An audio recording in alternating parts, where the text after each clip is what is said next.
Bank म्हणलं की मी जेव्हा गेलो तेव्हा पैसे मिळाले पाहिजे. दुखणे असते, लग्न असतात, शिक्षण असतात आणि बँकवर आपल्या लोकांचा फार काही भरोसा आहे, भारतातल्या लोकांचा तरी कमीत कमी. पाकिस्तानचं मला माहीत नाही, पण आजची ही जी घटना आहे ती भारतातली आहे की नाही असं मला कधी कधी वाटते. तर बँक बुडाली, बँकने खिसा मारला, आपण पिक्चरमध्ये भरपूर बघतो. पण आता आपण आहोत पाठीमागं तुम्हाला दिसतंय Dnyanradha multistate cooperative credit society बीडची ही बँक. तर या बँकेच्या मार्फत तीर्थापुरीमध्ये आपण आहोत. तीर्थापुरीमध्ये बऱ्याच जणांचं जेव्हा आपण चर्चा करतो त्यावेळेस बऱ्यापैकी ठेवी यामध्ये ठेवलेल्या आहेत आणि त्यांना काय उत्तर मिळालं. आणि बँकेचं शटर दिसतंय बंद. बँकेला 35 हजाराचे म्हणजे 70,000चे 2 गाळे आहेत. कर्मचारी वर्ग अफाटे, सगळं काही इथं ठेवल्या गेलं, पैसे गोळा केले आणि आज भरपूर दिवसापासून बँक ही बंद आहे. ज्यांना आपल्या काही कामासाठी पैसे काढायचे, घर बांधायचे, लग्न करायचे, त्यासाठी ही बँक सध्या बंद झालेली आहे. तर आपण हे काही सगळे आता जे मंडळी जमा झाली होती, सगळे खातेदार मंडळी होती आणि त्यांनी समोर तुम्हाला फोनसुद्धा ऐकवतो, ज्या फोनमध्ये त्या मॅडम म्हणल्यात की आम्ही या तारखेपर्यंत तुमचे पैसे देण्याचे काम करतोय. तर आपण हे सगळं जे झालं त्यात थोडा माहिती आपण घेणार आहोत. रामराम. मी जे सांगितलं त्याबद्दल आपल्याला आता पुढं काय बोलायचं? मुळात घनसावंगी तालुक्यामधील सामान्य जे काही शेतकरी आहे, कष्टकरी वर्ग आहे, या सगळ्यांनी करोडो रुपये या ज्ञानराधा बँकेमध्ये, कुटे ग्रुपचा जो ज्ञानराधा बँक आहे त्याच्यामध्ये ठेवलेले होते. हा अत्यंत घामाचा आणि कष्टाचा पैसा आहे, गोरगरिबांचा पैसा आहे आणि हा पैसा अत्यंत विश्वासाने बँकेमध्ये ठेवण्यात आलेला होता. परंतु गेल्या काही महिन्यापासून आपण पाहतात की बँकेचं कुठलंही धोरण नाही, बँका बंद केलेल्या आहेत. कुठलेही वेगवेगळे व्हिडिओ हे चेअरमन स्वतः टाकतात आणि व्हिडिओ पाहून त्या ठिकाणी समाधान मानण्याचं काम त्या ठिकाणी सामान्य नागरिक करतायत. मुळात कुणाचं लग्न आहे, कुणाला दवाखान्याचा विषय, कुणाचे मृत्यूनंतरचे इन्शुरन्सचे पैसे या ठिकाणी जमा झालेले आहेत. अशा अनेक विविध दर्दनाक कहाण्या वेगवेगळ्या पद्धतीने या शेतकरी बांधवांच्या आहेत. परंतु कुठलाही ठांगपत्ता या ठिकाणी न लागू देता हे प्रचंड मोठं गोंधळ या ठिकाणी निर्माण झालेला होता. आताच घनसावंगी तालुक्यामधून जवळजवळ 20 ते 30 हजार शेतकरी या ठिकाणी तीर्थपुरी शाखेमध्ये जमले होते आणि यांनी सांगितलं की त्या ठिकाणी की आपण यांचा पैसा जर हे करायचा असला तर आपल्याला एकसंघपणे त्या ठिकाणी उभा राहिलं पाहिजे. म्हणून घनसावंगी तालुका म्हणजे नुसते खातेदारच नाही, पण खातेदारांचे हाल पाहून पूर्ण तालुका यामध्ये, या आंदोलनामध्ये, या बैठकीमध्ये सहभागी झाला होता. एक मताने असं ठरलंय की आपण या ठिकाणी जोपर्यंत हा पूर्ण पैसा आपल्याला मिळत नाही तोपर्यंत आपण आता आंदोलन करायचं. या आंदोलनाचं स्वरूप त्या ठिकाणी या कुटे ग्रुपच्या जेवढ्या काही आस्थापना आहेत या आस्थापनावरती सगळ्यांनी मिळून बसायचं आणि त्याचबरोबर त्यांचे सगळे निवासस्थानं या ठिकाणी जाऊन देखील आपण त्या ठिकाणी बसायचं. परंतु 20 तारीख आमची ठरली होती. त्यानंतर कुटे ग्रुपच्या जे काही मॅडम आहेत त्या मॅडमचाही आम्हाला कॉल आला आणि त्यांनी सांगितलं की 26 तारखेपर्यंत आपण थांबावं. आम्ही 20 तारीख सांगितली होती, त्यांनी परत आम्हाला सांगितलं की 26 तारखेपर्यंत थांबावं. 5 दिवसांनी फार काही फरक पडणार नाही म्हणून आपण सगळ्यांना विचारून त्या ठिकाणी 5 दिवस त्यांना वाढवून दिले. आता 26 तारखेला त्यांनी सांगितलं की आम्ही सगळ्यांचे पैसे देणार आहोत आणि 26 तारखेला जर तीर्थपुरी आणि घनसावंगी तालुक्यातील शेतकरी बांधवांचे पैसे मिळाले नाही तर 27 तारखेला त्यांच्या प्रत्येक आस्थापना आणि प्रत्येक निवास, मग मुंबई असू, दिल्ली असू, कलकत्ता असू की विदेश असू, सगळ्याकडे आमच्याकडे पासपोर्ट आहेत. त्यामुळे आम्ही सगळेजण टीम तयार करून यांच्या आस्थापनेवरती आणि याच्यावरती जाऊन बसणार आहेत.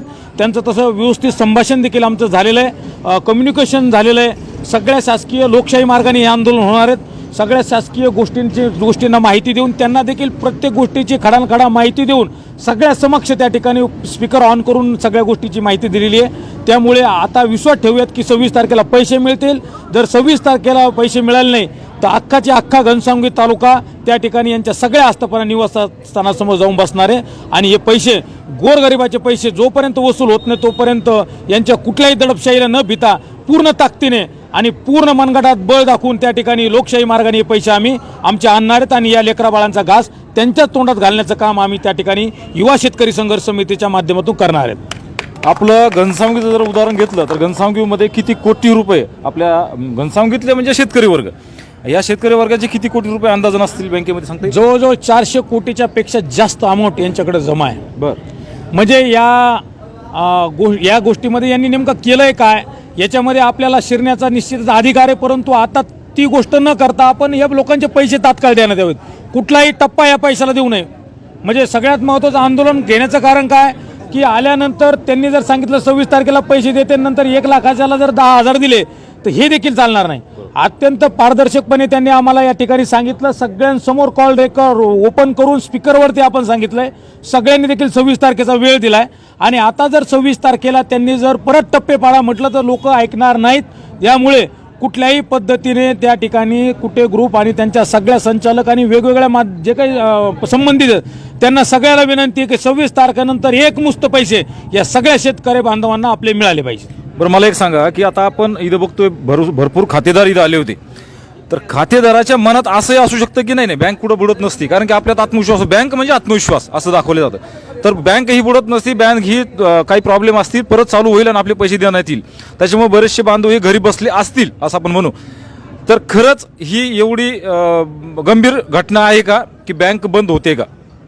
आपण आत्तापर्यंत जर पाहिलं तर देश पातळीवर सुद्धा अनेक विजय मल्ल्यासारखे लोक सुद्धा या ठिकाणी मोठ्या पद्धतीने आर्थिक गैरव्यवहार करून देशाबाहेर गेलेले आहेत.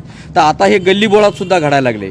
म्हणून तुम्ही जो प्रश्न विचारला त्या अनुषंगाने सांगतो की आत्तापर्यंत व्यवहारात आणि बँकेत अनियमितता दाखवून अशा पद्धतीचे घोटाळे आणि प्रशासनाचा वचक नसल्यामुळे आणि याच्यावर कुठली नियंत्रण करणारी ज्या गव्हर्नमेंटची ज्या गोष्टी आहेत त्या गोष्टी पारदर्शकपणे होत नसल्यामुळे असे गैरव्यवहार आतापर्यंत झालेले आहेत. परंतु या गैरव्यवहाराच्या बाबतीत असं होतंय की लोकांचं एक संघटन नसतं, त्यांच्या प्रश्नाला वाचा फाडणारे लोक आणि एकजूट ताकदीनं लढत नाहीत असे देखील निश्चितपणे त्यामुळे प्रश्न निकाली लागत नाहीत. म्हणून आपण एकजूट ठेवली आणि एक ताकदीनं या विरोधात जर आवाज उठवला आणि कायदेशीर बाबीने, लोकशाही मार्गाने तर आहेत पण आपण कायदेशीर बाबी घेऊन सुद्धा यांचा हा लढा पुढे घेऊन जाण्याचा निर्धार आज सर्व ठेवीदारांच्या साक्षीनं आणि युवा शेतकरी संघर्ष समितीच्या मध्यस्थीनं आपण हा लढा पुढे घेऊन जाणार आहोत. आणि संचालक MD चेअरमन यांच्या देखील समन्वय यांच्याशी सोबत आपला चालू आहे आणि सातत्यानं आपल्याला त्यांच्या इतर अनियमिततेबद्दल आम्हाला काही घेणं देणं नाही. तुमच्या इतर महाराष्ट्रातल्या शाखेबद्दलही आम्ही तुम्हाला फार बोलणार नाहीत, पण आमच्या तालुक्यातल्या गोरगरिबांचा पैसा मात्र आम्ही तुम्हाला बळकून देणार नाहीत हा विश्वास आम्ही या ठेवीदारांना दिलाय. आणि घनसावंगी तालुक्यातल्या या सर्व ठेवीदारांच्या वतीनं आम्ही हा शब्द देतो की शेवटपर्यंत हा लढा तुमच्या साथीनं आम्ही तुमचा पै न पै मिळेपर्यंत हा लढा पुढे घेऊन जाणार आहोत. आम्हाला याच्यामधून अनियमितता, बँक बंद झाली, बँक पैसे देत नाही हे आम्हाला माहीत नाही. फक्त आम्हाला एकच माहिती आहे की ह्या सगळ्या खातेदारांचे पैसे, शेतकऱ्यांचे पैसे त्यांच्या खिशात आले पाहिजे. तर भाऊ, शैलू भाऊ काय म्हणणार राहील? सर्वसामान्य लोकांचा जो पैसा इथं या बँकेत ठेवलेला आहे तो शेवटच्या माणसाचा पैसा मिळेपर्यंत हा लढा आम्ही सगळे एकजुटीने चालू ठेवू. जी बी आम्हाला आमच्यावर वेळ येईल, जे काही प्रसंग येतील त्या प्रसंगाला समोर जाण्याची तयारी आमच्या सर्व इथल्या ठेवीदारांची राहील. त्याचसोबत आम्ही सर्वजण आहोत. त्यांच्या घरी जाऊन जर आम्हाला मुक्काम करायची वेळ जरी आली, 26 तारीख जर त्यांनी आता उद्याची जर त्यांनी नाही पाळली तर आम्हाला तेही करावं लागेल. आणि सर्व लोक त्यासोबत आपण खूप मोठ्या प्रमाणात आम्हाला साथ देताल एवढीच आपल्याकडनं यावेळेस आम्ही ही अपेक्षा ठेवतो. आपलं शेतकऱ्याचे सगळे पैसे आहेत आणि शेतकऱ्याचं काम तुम्ही करताय, तर आपलं काय म्हणणार आहे? कष्टाने कमवलेला शेतकऱ्यांचा एक रुपया हा आज इथं ठेवीदार म्हणून ज्ञानदाता बँकेत शेतकऱ्यांनी ठेवलेला आहे. आणि तो कष्टाचा घामाचा पैसा रोजंदारी करून शेतकऱ्यांनी जो 100-200 रुपये रोजंदारी करून आज लेडीज इथं आज एवढ्या मोठ्या जमलेल्या होत्या की 200 रुपये रोजंदारी करणाऱ्या लेडीजने इथं नवऱ्याचे म्हणजे काही उद्योग न करता दारू पिणारा नवरा असेल तर 100 रुपये सेव्हिंग कसे राहतील माझ्या लेकराबाळांच्या भविष्यासाठी, ते पैसे इथं असे कष्ट करून ठेवलेले आहेत. तो पैसा जर या बँक मॅनेजरने किंवा बँक MDने जर लुटण्याचा घाट घातला असेल तर हा इथला संबंध तालुक्यातील शेतकरी वर्ग आणि युवा शेतकरी संघर्ष समितीचे सर्व पदाधिकारी हे कधीही त्यांना हा घाट यशस्वी पद्धतीने होऊ देणार नाहीत. यासाठीच आज आम्ही इथे जमलेलो आहोत. त्याच अनुषंगाने इथून पुढेही आम्ही काही पावलं उचललेली आहेत. ते आबांनी माऊलीने भाऊने सांगितलेलेच आहे. त्या पद्धतीने आमची पुढील कार्यप्रणाली राहील. आणि शेवटच्या खातेदारांना शेवटचा पैसा, शेवटची पै न पै मिळेपर्यंत आमचा हा लढा यशस्वी पद्धतीने आम्ही लढू. आणि त्यासाठी सर्व ठेवीदार आम्हाला साथ देतील हीच अपेक्षा.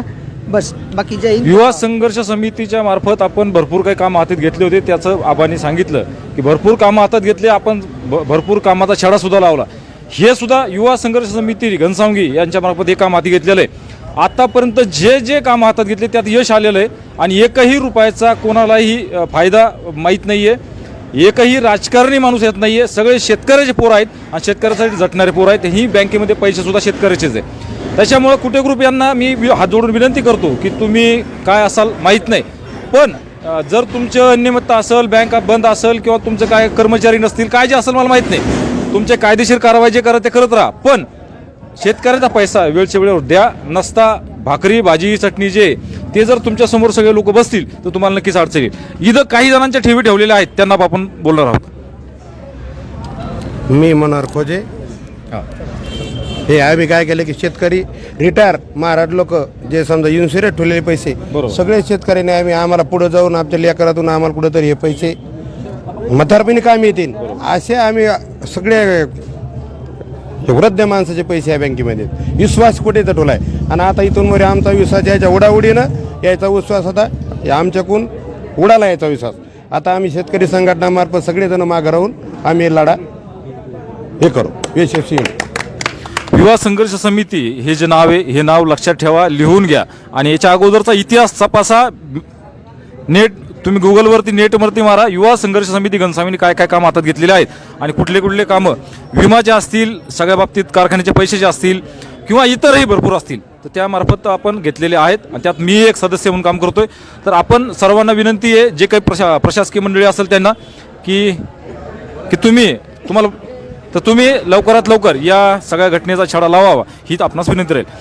बाप्पा, इथं फार मोठे आपले खातेदार आले होते आणि खातेदाराच्या मार्फत प्रत्येकाची एक इच्छा होती किंवा आमचे पैसे गुंतलेले आहेत आणि कुठंतरी हे पैसे आपले निघायला पाहिजे होते आणि बऱ्यापैकी यांचे पैसे आहेत, यांचे पैसे आहेत, सगळ्यांचे पैसे आहेत. तर या कुठे ग्रुप असेल आणि प्रशासकीय जी मंडळी आहेत बँकेची, यांना तुम्हाला काय सल्ला द्यावा असं वाटतं? मला एवढंच कुठे साहेबांना आणि त्यांच्या ग्रुपला सल्ला द्यावा वाटतो किंवा त्यांना सूचना करू अशी वाटते की तुमचे जवळजवळ 4 व्हिडिओ संपूर्ण महाराष्ट्रानं बघितले. तुमची ही ज्ञानराधाची शाखा आणि ज्ञानराधाचा ग्रुप मोठा करण्यामध्ये आमचा सर्वांचा सिंहाचा वाटा आहे. परंतु आपले 4 व्हिडिओ पाहिल्यानंतर आणि ग्राहकाचा संयम इथपर्यंत आम्ही साबूत ठेवण्यात आम्ही त्यांना मदत केलेली आहे. परंतु आता प्रत्येकाच्या मुलीचं लग्न आलं आहे, प्रत्येकाच्या प्रपंचात हा पिरियड जो आहे टर्नओव्हर होण्याचा पिरियड असतो. तर आपण ज्ञानराधाच्या कुटे साहेबांना आम्ही एवढीच विनंती करतो की युवा शेतकरी संघर्ष समितीचं नाव आपल्यापर्यंत आलं नसेल तर मी तुम्हाला सांगतो, युवा शेतकरी संघर्ष समिती आम्ही जेव्हापासून उभी केली आणि या चळवळीत जे गरजवंत मराठ्यांच्या गरिबाची मुलं जे आहेत ते हा लढा कशा पद्धतीने पारदर्शक आणि इमानदारीने लढतात हे तुम्हाला माहिती आहे. तुम्ही मधल्या माध्यमातून त्यांनासुद्धा काही लालूच देण्याचा प्रयत्न केला ही आमच्याकडे काही माध्यमातून खबर आली. परंतु हे मुलं अत्यंत इमानदार आणि पारदर्शक व्यवहार करणारे आहेत. मी प्रत्येकाला सांगतोय की आमची ही टीम युवा शेतकरी संघर्ष समितीची टीम जी आहे ती प्रत्येक आंदोलन यशस्वी केलेला हा त्यांचा इतिहास आहे. दीपक भाऊ, पाहिला असेल तुम्ही, पहिला आमचा हा मुरमा ते तीर्थपुरी रस्ता खराब झाला होता, ज्याला गुडघे इतकाले मांडे इतकाले खड्डे होते. हा लढा त्यांनी हातात घेतला आणि इशारा दिला. जिल्हा बांधकाम विभागाचे मुख्य इंजिनियर यांनी ताबडतोब तो रस्ता करून दिला. घनसावंगीला पावसाळी अनुदानासाठी तुम्ही त्याचे साक्षीदार आहे. प्रचंड मोठा लढा उभा केला. त्यामध्ये शेतकऱ्याला नुकसान भरपाई मिळवून देण्यात शेतकरी युवा संघर्ष समिती यशस्वी झालेली. शेतकऱ्याचे ऊसाचे पैसे या भागातील काही लोकांनी ऊस बाहेर नेला होता आणि त्या लोकांचे पैसे त्या चेअरमनची बुडवण्याची इच्छा होती. परंतु किशोर आबा आणि त्यांच्या नेतृत्वाखाली 10-12 शेतकरी गेले आणि त्यांनी त्या कारखान्याच्या ऑफिसमध्ये ठिय्या आंदोलन केलं.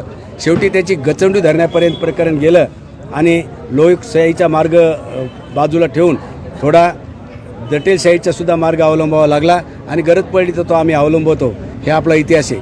म्हणून कुटे साहेबाला नम्र विनंती आहे शेवटची की आपण दिलेल्या आश्वासनाप्रमाणे आमच्या तीर्थपुरी शाखेतील ठेवीदारांचे, गोरगरिबांचे आणि महाराष्ट्रातील सर्वच लोकांचे पैसे आपण तात्काळ आपण केलेल्या वायद्याप्रमाणे, मला वाटतं 26 तारीख काहीतरी त्यांनी दिली.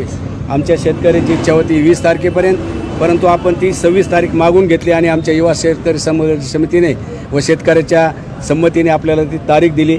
आपण 26 तारखेच्या आतमध्ये इमारतीद्वारे प्रामाणिकपणे कलमा न होता हे शेतकऱ्यांचे टप्प्याटप्प्यानं होत नाही पैसे देऊन टाकावे अशी मी आपल्याला विनंती करतो. नसता तुमच्या छातीवर बसून तुम्ही कोणत्याही बिळात शिरले तरी आमची ही युवा शेतकरी संघर्ष समिती तुम्हाला बाहेर काढून लोकांचे पैसे देण्यास भाग पाडेल, एवढंच मी आपल्याला सांगू शकतो. जय जवान जय किसान. 18 पगड जातीची मिळून ही जी युवा संघर्ष समिती आहे त्यांचा इतिहास तुम्हाला नक्कीच बघावा असं मी तुम्हाला आवाहन करतो. आणि नक्कीच पैसे देण्याच्या बाबतीत लवकरात लवकर तुम्ही निर्णय घ्यावा आणि पैसे द्यावेत ही विनंती करतो. हे सगळे जे खातेदार आहेत यांचे पैसे तुमच्याच या बँकेमध्ये जे काही शटर बंद आहे त्याच्यामध्ये आहेत, तर नक्कीच विचार करावा ही नम्र विनंती. थांबतो. जय जवान जय किसान. धन्यवाद. निघाले चल तिकडे जायचं, चार राहू द्या. चल निघली मंडळी, आम्हाला तिकडे जरा चल भेटू. त्याच्यात तुम्हाला आता हे काही नाही. आज इथं हजारो आपले खातेदार आणि या खातेदारांचं दुःख ऐकून तालुक्यातील अनेक लोक जमलेले आहेत तीर्थपुरी शाखेवरती. तर मॅडम, विषय असा आहे की आता सगळ्यांचं म्हणणं आहे की आपण या ठिकाणी प्रचंड मोठे उद्योजक आहात, लोकांनी आपल्याला सगळं मान सन्मान आणि सगळ्याच गोष्टी दिलेल्या आहेत की विसरून जाणार नाही. आपण सगळेजण तुमच्या सगळ्या भरीव कामासाठी आपण सगळेजण तुमच्यासोबत पाठीमागे उभे राहिलेलो आहोत. परंतु आता काय झालं की गेल्या काही दिवसापासून लोकांच्या मनात संभ्रमता निर्माण झाली ना, आता लोक अग्रेसिव्ह झालेले. तर आता तुम्ही थोडंसं काय सांगणार याविषयी सांगा.